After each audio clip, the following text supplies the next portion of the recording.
Good afternoon, guys. I wanted to speak with you today about the First Amendment, easily one of our biggest, most substantive amendments. You can see that there are five full liberties provided to us within this First Amendment. The one area where a lot of students tend to get confused, though, is between petition and speech and press.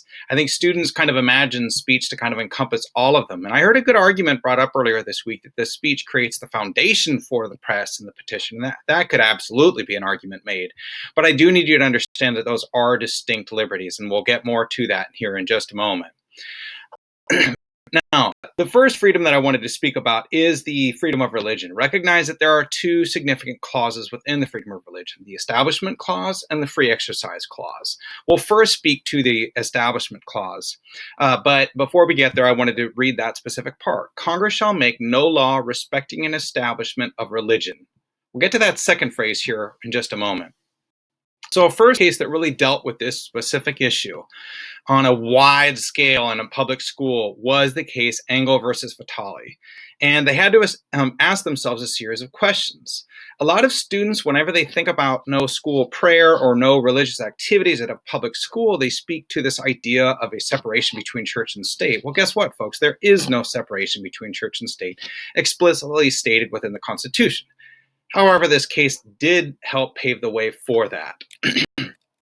Now, later issues that came up after that were this idea of where exactly is that separation, though? The court did establish that there was some separation, but where exactly did that separation begin and end? And that was when they developed the Lemon Test. What I find so fascinating about this Lemon Test is that I want you to think about these three questions and apply it to two of the things that we engage in on a nearly daily basis, at least when the schools were still open, the Pledge of Allegiance, as well as the dollars that you pull out when you go to the grocery store. Recognize the wording here. Does that pass the Lemon Test? I'll let you guys decide that. But again, that comes back to that concept of the Establishment Clause and that the government cannot create an established religion within this country. Now, that can get at some pretty interesting questions. One of the things that brought up on one of those earlier slides is whether or not you take one of three approaches.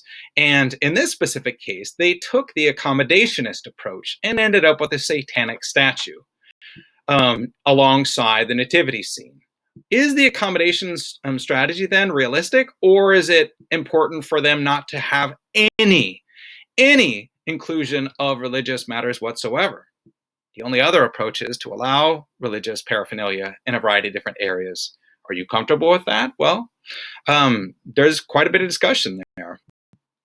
The second key clause within the First Amendment is the Free Exercise Clause, that Congress shall not prohibit the free exercise thereof. They're already acknowledging that people can exercise that religion. And one of the key areas, the key cases, the landmark case where that comes up is Wisconsin v. Yoder. The argument was whether or not the Amish should be forced to send their children past 8th grade to high school. And the court made an interesting ruling here. Here, though, they applied another type of test, and that was the Sherbert test. What I found interesting was both here and a separate standard used for religious groups like the Amish. But did they come to a similar different conclusion regarding a church that was engaging in animal sacrifice? That too would use the Sherbert test to establish that. Wonder where you guys think it ended up. If you have questions, turn to page 95 in your textbook. Now I wanted to take a look at free speech. Recognize that there are limits on free speech, and I think you guys are fully aware of that. You saw that in a few of the cases, and I think commonsensically you understand that there are some limits, but it's important to recognize where those limits are, because they might not be where you think they are. Look at some of the examples of unprotected speech, for instance, down here. It says here, hate speech is not allowed if it intimidates or threatens. Hate speech in and of itself, though, is perfectly allowed. What's also interesting is obscenity. Now, we're well aware of the massive amount of pornography that's online, but that's allowed. Why is that? And that gets at some of the basic questions about free speech and what is allowed both online and not online here.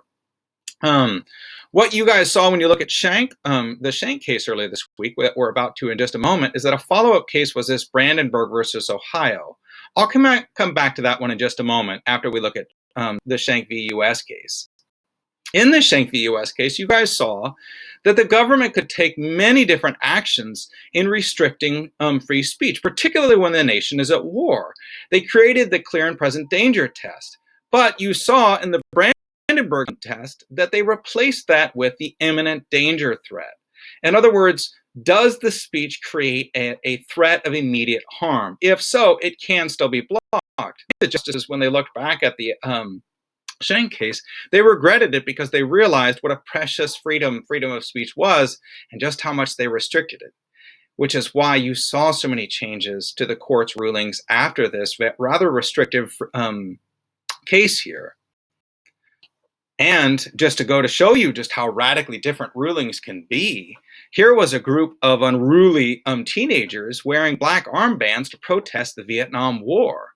Now, there were a number who argued, including the school administration, that those black armbands created a disturbance for the school and could create a sense of harm for the students wearing those black armbands and a sense of disunity. So they suspended the students for doing so. The case reached the Supreme Court, and, well, I'll let you see ultimately how they decided that. But again, this seriously upended it. But now that begs later questions. You'd have no problem with a student wearing a black armband today. But what about students walking down the hallway at Kennedy wearing Make America Great Again, or a student walking down your college campus with a Confederate flag on his shirt? Are those things, should they be allowed? Would you be okay with that? What limits should there be on those, if any?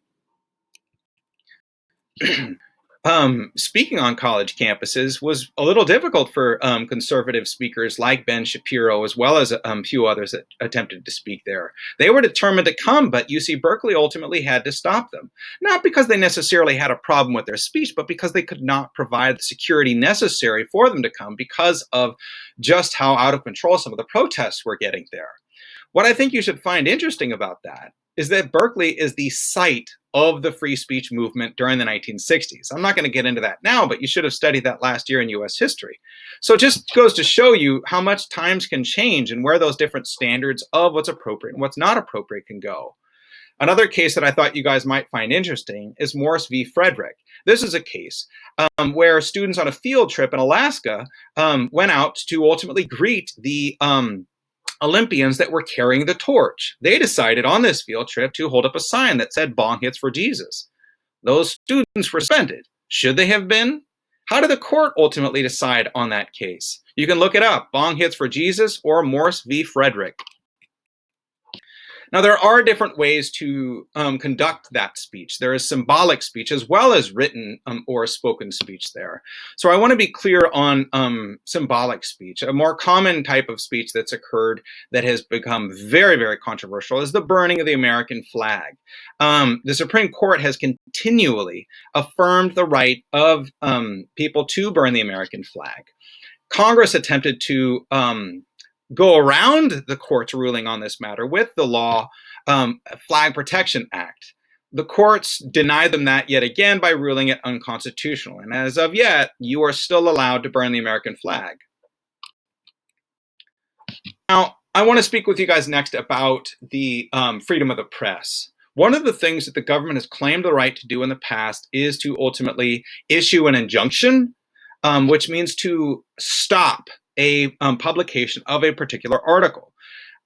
This was a freedom that the colonists back in the day would have been very interested in protecting with the First Amendment. Now, what I want you guys to see here is that in 1931, this guy was publishing information in Minnesota against local officials, and he was attacked, they tried to stop him from doing so, and he sued them for trying to stop them. And eventually the Supreme Court ended up affirming that right. But later, when high school students tried to do the same thing and the school administration attempted to stop them, the school administration was perfectly allowed to stop those students from expressing that. Why is that? What's different about a high school campus there? Is it as easy as you think it is? You don't have any rights? Or is it something a little bit different? These students, after all, were publishing information about divorces in families within the community. They were publishing information about pregnant teens. Are those things that should be published in a school newspaper? Are those things that should be published on a regular paper there? So that's something I want you guys thinking about. But again, the freedom of the press has a lot of things to keep in mind because people are writing on all kinds of issues. This was a matter that involved what came to be known as the Pentagon Papers. And here, the Washington Post was the first to, the New York Times was the first to get a hold of these papers. It exposed decades of lies by the executive branch regarding the Vietnam War, and they wanted to publish them. The executive branch claimed executive privilege and issued an injunction to try to stop them from doing so. The courts ultimately allowed the press to prevail in this specific matter, and I'll let you look at the majority opinion stated here on this specific slide. But I want you to think about that, because the way that the New York Times got that was from Daniel Ellsberg, who had stolen the information from the Pentagon in order to do that. Does that sound a little familiar to someone else that we looked at earlier in the year? Someone who stole government information and released it to the press? Were those matters handled differently or similarly? Does that count similarities or differences across our time? Which one? More similarities or more differences? Parts that you're hearing a lot about today, something that Trump has spoken a lot about, is libel. I want you guys to understand the key difference between those, though. Libel is more printed word. There's a lot less concern about slander these days. There's a lot more on libel. And he uses the term frequently called fake news, and he's tried to change libel laws to be far more restrictive and far more punitive against news agencies that he feels that are engaging in malicious, false reporting about his administration. I'll let you guys determine whether or not Trump's charges are fair or not. Freedom petition is another big one here that I want you guys to think about. And again, this is the one that you guys had largely confused with freedom of speech. They are not the same. Freedom of speech can be used to fuel freedom to petition. And that's a point that we brought up a little bit earlier that's an extremely important point. But freedom to petition is a way for the American people to challenge a policy or challenge a governmental action in order to either to stop it or to start it or to get it going here. Finally, guys, your fifth and final freedom indicated in the First Amendment is the freedom of assembly, that I think you can see has direct application to what it is that we are looking at today. I'm not going to spend a whole lot of time here because we spent so much time earlier in the past few weeks looking at this. But again, this is something that's going to be coming up as long as this lockdown lasts, and the impacts of that are going to be felt for far longer than that. So it is something you're going to want to be thinking about. Whether or not you agree or disagree with the people out there protesting isn't always the case, or isn't always what's relevant. I'll give you an example.